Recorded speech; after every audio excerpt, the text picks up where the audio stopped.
Rather than resisting, the Aztecs provided the Spanish invaders with food, drink, and vital geographical information.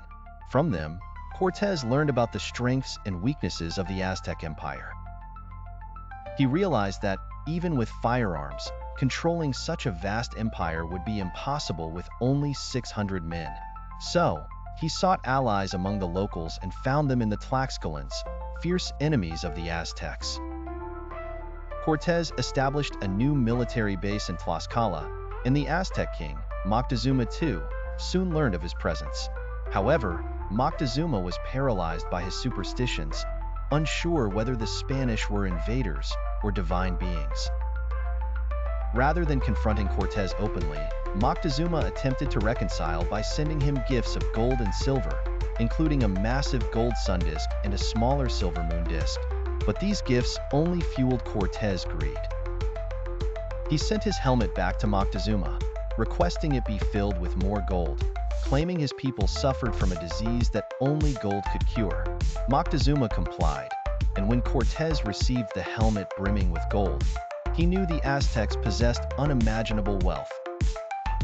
Cortés cunningly asked Moctezuma for permission to visit the Aztec capital, pretending he wanted to see the city rather than wage war. In November 1519, accompanied by 600 Spaniards and 1,000 Tlaxcalan warriors, Cortés entered Tenochtitlan. Moctezuma welcomed him and lodged him in his palace. However, Cortés responded by taking Moctezuma hostage within his own palace. The Spanish soldiers effectively imprisoned the king, forcing him to order his people to bring more gold and valuables into the palace, which the Spaniards hoarded. Cortés would have fully plundered the Aztec wealth if not for an unexpected problem. The governor of Cuba, furious with Cortés for declaring himself governor of the newly established colony in Veracruz, sent an army to arrest him.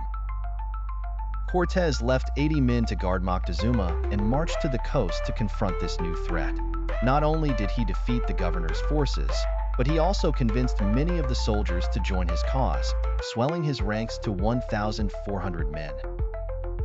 When Cortés returned to Tenochtitlan, he found the situation had drastically changed. His men had massacred thousands of Aztecs during a local religious festival, sparking a violent backlash. The Aztecs, finally realizing the Spanish were not gods, laid siege to the palace. Cortés managed to reunite with his men, but Moctezuma II was killed in the chaos. Whether by his own people or the Spanish remains unclear. With Moctezuma dead and the city's population in revolt, Cortés and his men decided to flee. On the night of June 30th, 1520, they attempted to escape with as much gold as they could carry. However, they were spotted, and the Aztecs attacked as the Spanish crossed a western causeway. Many Spaniards, weighed down by their gold, drowned in the lake. This night, known as La Noche Triste, or the Night of Sorrows, saw 400 to 600 Spaniards killed, along with many of their Tlaxcalan allies. Despite this setback, Cortés was not finished. He regrouped and prepared for another assault on Tenochtitlan. Meanwhile, an epidemic of smallpox, brought by the Spaniards, ravaged the Aztec population. With the people weakened by disease, Cortés launched a final assault in May 1521. His forces, now equipped with boats and cannons, bombarded the city. The Aztecs fought bravely, defending every street and building, but hunger, disease, and superior Spanish weaponry took their toll. Cortés cut off the city's water supply, leading to the deaths of 50,000 people who drank the salty water of Lake Texcoco.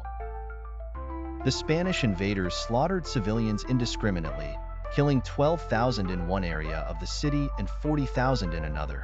Even children were not spared. The last Aztec king, Cuauhtémoc, was captured and tortured by the Spaniards in an attempt to discover hidden wealth.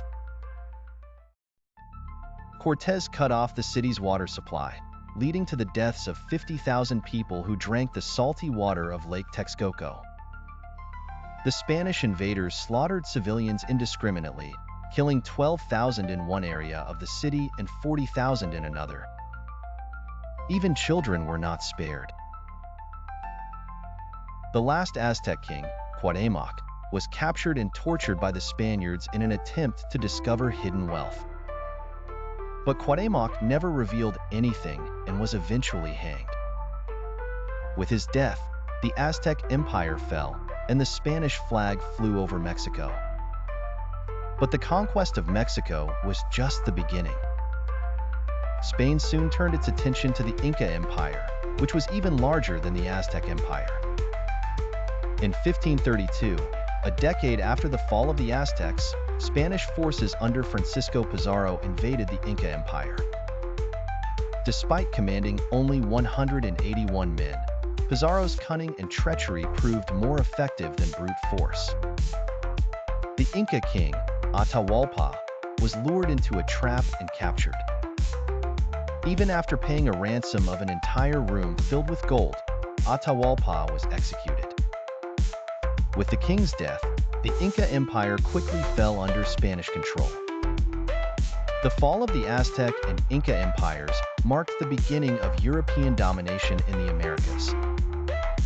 Over the next few decades, Spain and Portugal would conquer vast territories, from Mexico to Argentina and Brazil. But the story of America's conquest doesn't end there. In 1606, 3 British ships set sail for North America, laying the foundation for what would become the United States of America, the world's only superpower.